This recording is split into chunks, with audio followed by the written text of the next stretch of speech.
कंजे हसनात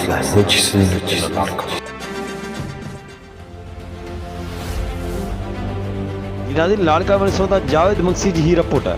हेदरी थाने ते पुलिस वारन सा कुछ बासर मानुन जी बदमाशी औरत जी तज़लील कई वई।